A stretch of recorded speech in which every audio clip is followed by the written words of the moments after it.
बोलो जयकारा। बोलो मेरे श्री गुरु महाराज की जय।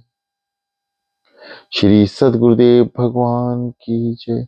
श्री नंगली निवासी भगवान की जय। श्री परमहंस दयाल जी महाराज की जय। श्रीमद् भागवत रहस्य एकादश स्कंद आगे। जिसे मात्र ब्रह्म शब्द के प्रति ही लगाव है वह गुरु पद के लिए अपात्र है। संत ऐसा ब्रह्मनिष्ठ होना चाहिए कि जिसकी स्मृति मात्र भी शिष्य को पाप कर्म की ओर बढ़ने से रोक दे। जवानी अंधी और उच्छृंखल होती है, सो इस अवस्था में संतों की सदगुरु की आज्ञा में रहना चाहिए। जो माया से छूटना चाहता है वह ब्रह्मचर्य का पालन करे। आंखों से भी और मन से भी रोज एकांत में एक ही बैठक में 3 घंटे तक प्रभु नाम का जाप करो। वाणी संयम भी आवश्यक है। प्रतिदिन कम से कम 3 घंटे का मौन रखो। मौन मन को एकाग्र करके चित्त की शक्ति को बढ़ाता है। वाणी और पानी का दुरुपयोग करने वाला ईश्वर का अपराधी है। मन वचन कर्म से किसी को भी ना सताओ। स्वधर्म में भागवत धर्म में निष्ठा रखो, किंतु अन्य धर्मों के प्रति को भाव नहीं आदर रखो। रोज प्रार्थना करो। जीव और ईश्वर का पहला संबंध वाग्दान से होता है। रोज प्रार्थना करो, नाथ मैं आपका ही हूं, मेरे अपराधों को क्षमा करो। विवेक पूर्वक विचार करने से माया का मोह कम होता है, अन्यथा मनुष्य अपना बहुत सा समय और धन व्यासन और फैशन में गंवाता रहता है। माया को पार करने के लिए यूं तो कई साधन हैं, किंतु भक्ति अनायास और सहज प्राप्ति साधन है। मावेव ये प्रशंते महामेहंता तरंती ते। जो मेरी शरण में आता है वह माया सागर तर जाता है। कलयुग में श्री कृष्ण का नाम जपने से सदगति मिलती है। सेवा केवल क्रियात्मक नहीं भावनात्मक होनी चाहिए। कलयुग का मनुष्य विलासी है। शरीर की उत्पत्ति ही काम द्वारा होती है, सो इस युग में योग और ज्ञान मार्ग में ईश्वर को प्राप्त करने की अपेक्षा हरि कीर्तन से उसको पाना सरल है। वैसे तो सिद्धांत और यम नियम जानते तो सभी हैं, किंतु पुण्यशाली व्यक्ति ही उन्हें अपने जीवन में उतार सकता है। नाम जप सरल है क्योंकि जीव तुम्हारे अधीन है। भगवान का नाम सर्व सुलभ होने पर भी अधिकांश जीव नरकगामी होते हैं। ये बड़े आश्चर्य की बात है।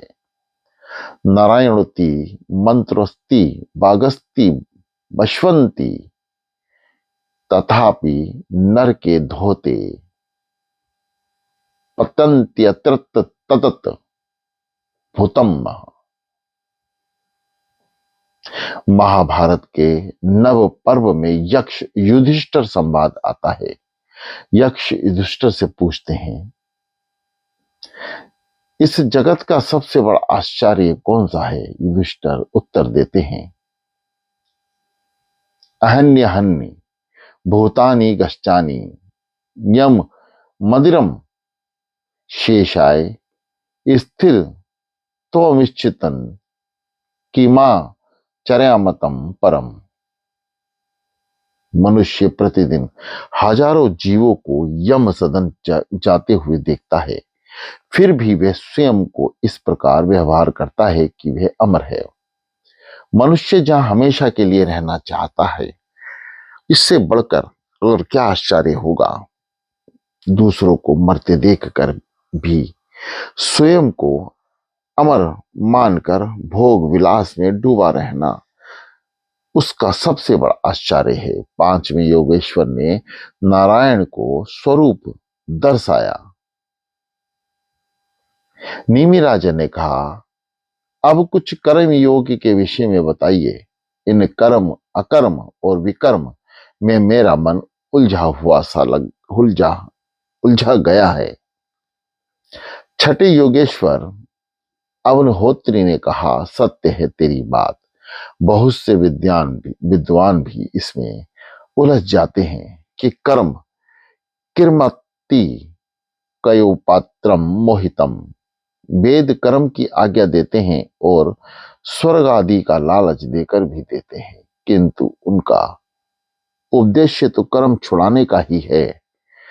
कर्म में अकर्म और अकर्म में कर्म का दर्शन करके करें, अर्थात अनासक्त भाव से कर्म करें, यही श्रेष्ठ है।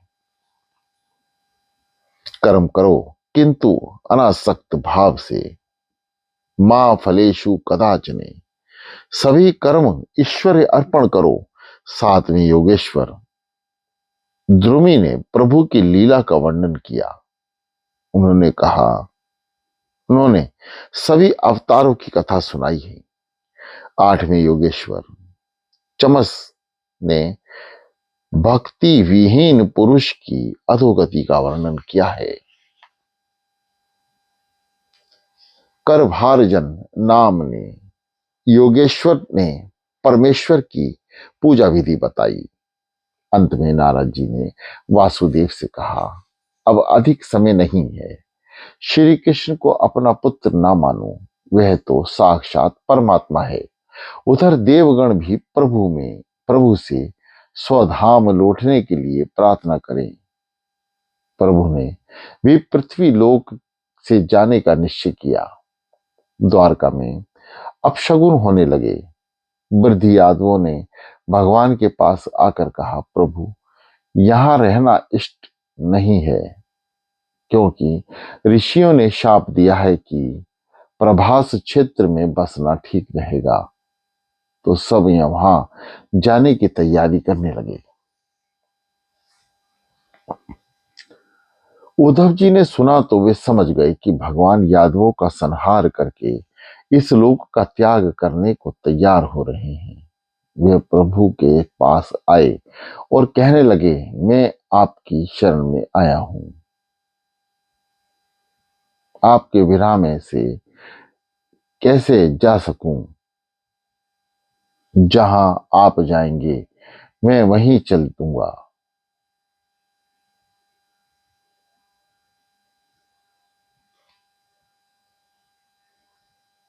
भगवान बोले, अरे उद्धव जी, जब तुम मेरे साथ आए ही नहीं थे तो फिर साथ चलने का प्रश्न ही कैसा। यह संसार तो सपनों का खेल है, माया है, भ्रम है, असत्य है। सत्य तो केवल आत्मा ही है। भगवान ने उद्धव जी को त्याग और सन्यास का उपदेश दिया। उद्धव जी, त्याग और सन्यासी का मार्ग बड़ा ही कठिन है।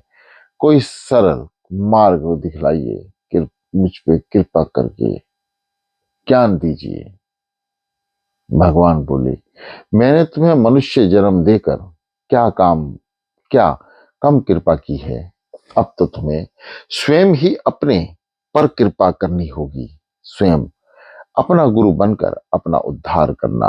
आत्मा ही गुरु आत्मा वे, आत्मा की आत्मा का गुरु है।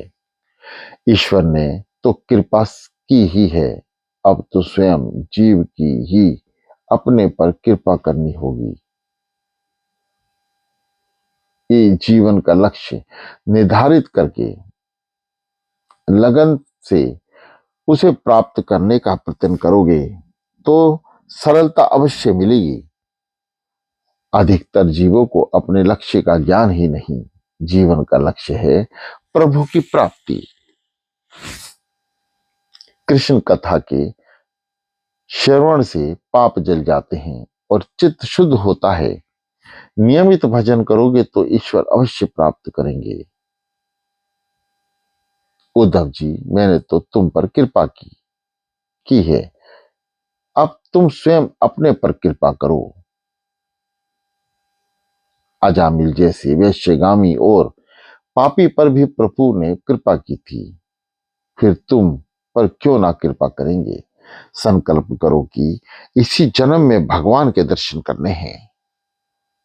अब भयंकर काली काल आएगा, विधि पूर्वक कर्म नहीं होंगे, मनुष्य का जन्म तो मिलेगा किंतु संग का दोष लगेगा। उद्धव जी, तुम ही तुम्हारे गुरु हो, अपने लिए भावपूर्वक प्रयत्न करो। जब तक अंदर से प्रेरणा नहीं होगी, उद्धार भी नहीं होगा। स्वयं अपना ही गुरु बनकर अपने उद्धार का प्रयत्न करो। मेरे सिवाय जो कुछ भी दिखाई देता है वे मिथ्या है। उद्धव, मैं तुम्हारा धन नहीं, मन मांगता हूं। सभी में एक ईश्वर का दर्शन करना। अपना मन मुझे दे दो। उद्धव भगवान से कहते हैं, मुझे आपके सिवाय आत्म तत्व का ज्ञान और कौन देगा। भगवान बोले, मैंने कई प्रकारों के शरीरों का निर्माण किया है किंतु मनुष्य शरीर मुझे अधिक प्रिय है। इस मनुष्य शरीर में जीव तीक्ष्ण और एकाग्र बुद्धि युक्त होकर ईश्वर का साक्षात्कार अनुभव कर सकता है। इस संबंध में अवधूत दत्तात्रेय और यदुराजा का संबंध सुनने योग्य है।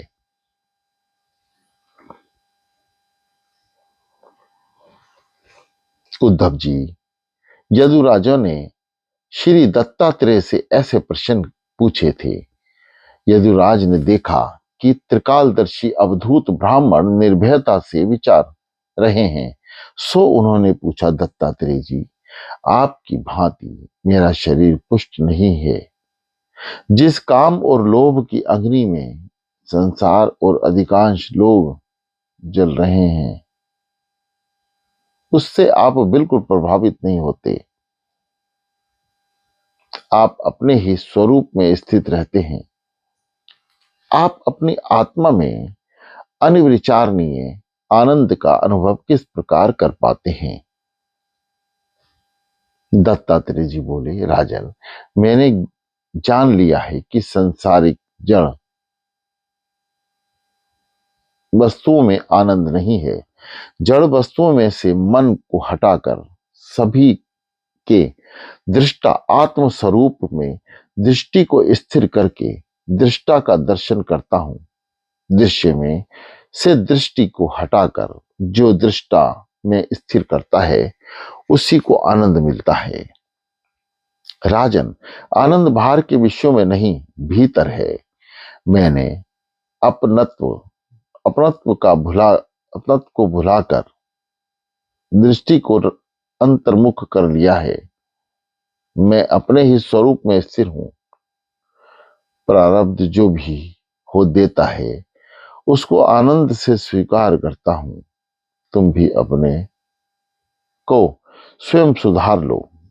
दीक्षा गुरु एक होता है किंतु शिक्षा गुरु अनेक हो सकते हैं। मैंने एक नहीं 24 गुरुओं से ज्ञान पाया है। मेरे गुरु के नाम आदि इस प्रकार हैं। पहला, धरती मेरा पहला गुरु है। मैं उसे बंधन करता हूं।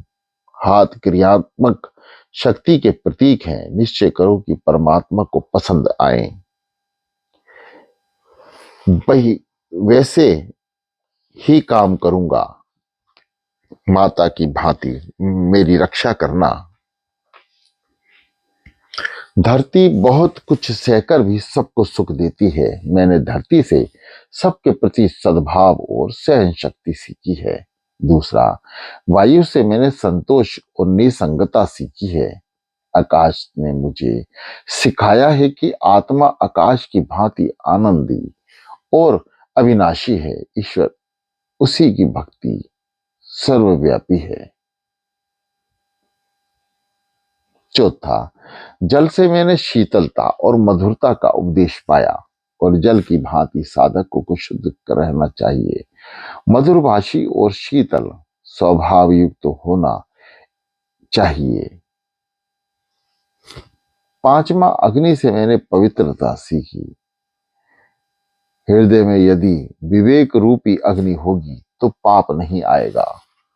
विवेक ही अग्नि है।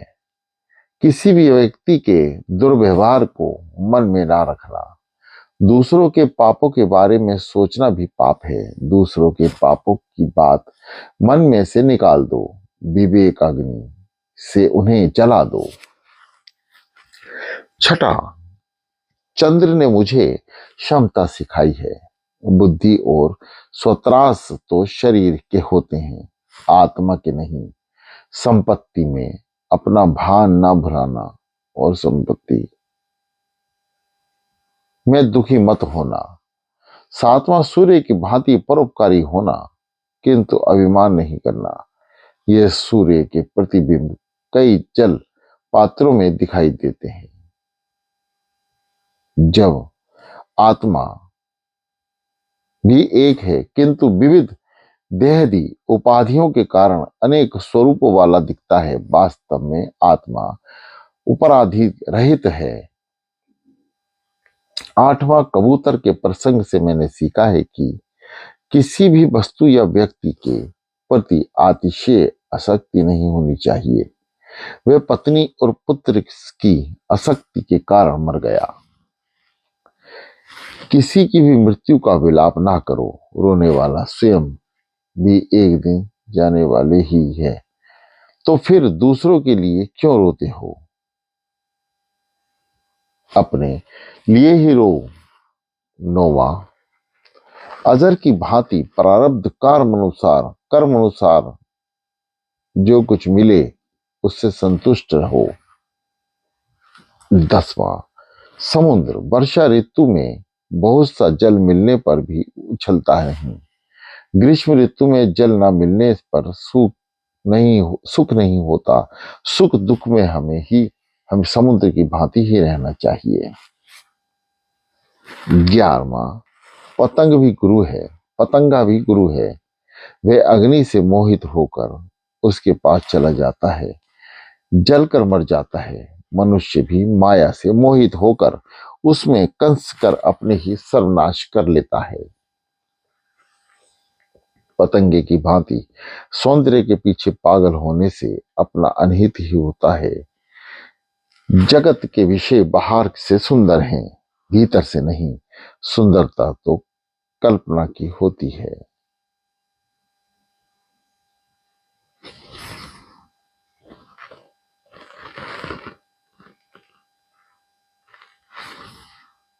एकमात्र श्री कृष्ण ही सुंदर हैं, उन्हीं से प्रेम करो। 12वां, भ्रमर की भांति सार ग्रहण करो किंतु आसक्त न बनो।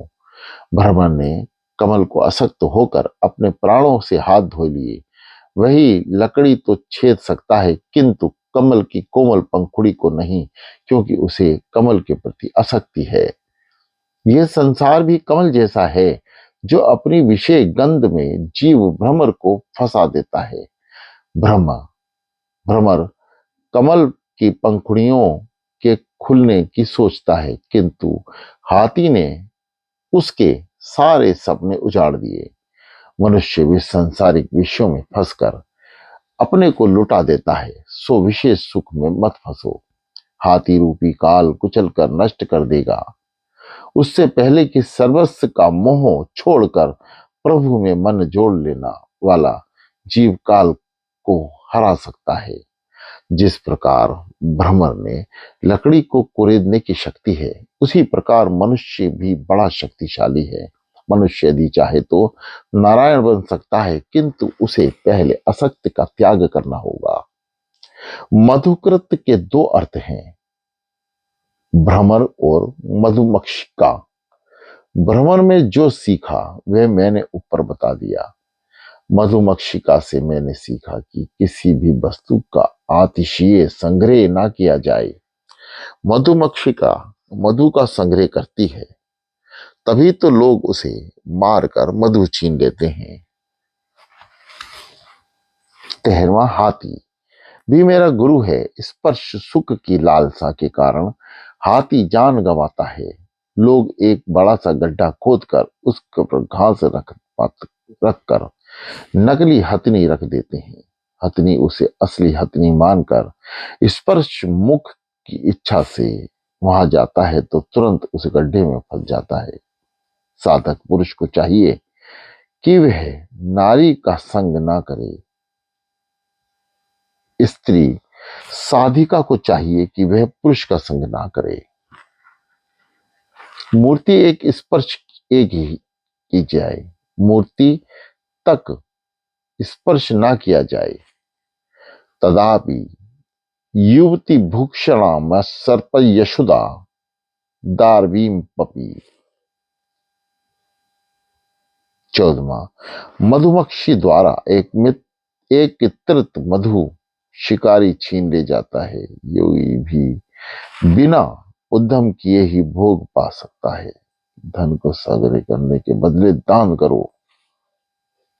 15वां, जिस प्रकार स्पर्श मुख की लालसा से हाथी का नाश होता है, उसी प्रकार संगीत श्रवण और लालसा ही हिरण का नाश होता है।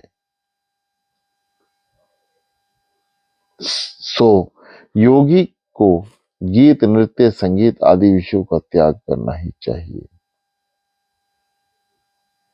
16वां, रस सुख की जीवा स्वाद की लालसा मछली को मारती है। कांटे से लगाया गया मांस मछली खाने जाती है और फिर मर जाती है। मनुष्य को भी यह जीवा बड़ी परेशान करती है। सभी इंद्रियों को जीतकर यदि जीवा को नहीं जीता तो नाश होगा। जो रसना को जीतता है वह सर्वस्व को जीत लेता है। जीतम सर्व जीते रसी। दत्तात्रेय जी ने इस प्रकार शब्द स्पर्श रस रूप और गंध इन 5 विषयों की चर्चा की। एक ही विषय का सेवन करने पर भी हाथी भ्रमर आदि का भी नाश होता है, तो सभी विषयों का सेवन करने वाले मनुष्य को ही कैसे दुर्गति होती होगी।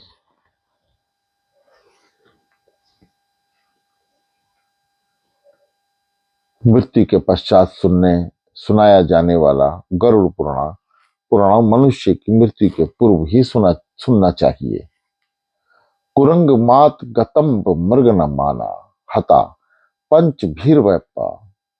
एक प्रमादी सा कंत न हयंते यह सेवते पंच भीरेश्यामी। पतंगा हाथी हिरण भ्रमर और मछली एकमात्र विषय की आसक्ति के कारण मर जाते हैं, तो 5 विषयों का उपभोग करने वाला प्रमादी मनुष्य क्यों न मरे। 17वां, राजन मैंने एक वेश्या को भी गुरु माना है। पिंगला नाम की एक वेश्या धनवान ग्राहक की प्रतीक्षा में सारी रात जागा करती थी। एक प्रकार उसने सोचा कि कामी पुरुष के लिए जागने की अपेक्षा प्रभु के लिए जाग कर उनको ही क्यों ना पालूं, और उनसे विषयों का त्याग किया। उसने कामी पुरुष की प्रतीक्षा में जागते रहना छोड़ दिया। अब मैं केवल प्रभु के ही प्रसन्न करने का प्रयत्न करूंगी। काल सर्प के ग्रास जीवात्मा की रक्षा प्रभु के सिवाय और कौन कर सकता है। ग्रस्त कालाहीनास्तामानम तो कयास्तु स्नातु तुम धीरम। इस जगत में आशा परम दुख है और निराशा परम सुख है। सो सुख की आशा ना करो। आशा ही परम दुखम नौराश्यम परम सुखम। आशा की जंजीर मनुष्य की किस हद तक जकड़े रखती है, उसका वर्णन स्वामी शंकराचार्य के शब्दों में सुनिए। अंग गलती हम पंगलीतम मुंडम दर्शनम विहीनम जातम तुंडनम वृद्धोयति ग्रहित्वा दंडनम तदापि न मुषात्यशिम पिंडरम। शरीर गला जा रहा है, केश श्वेत हो गए हैं, दांत जा चुके हैं, दुर्बलता के कारण लकड़ी के सहारे चलना पड़ता है, फिर भी बूढ़ा आशा की पिंडी नहीं छोड़ता। एक बूढ़े की भांति आचरण करने के बदले भगवान का भजन करो। भज गोविंदम भज गोविंदम भज गोविंदम मूड मते। बोलो जयकारा, बोलो मेरे श्री गुरु महाराज की जय।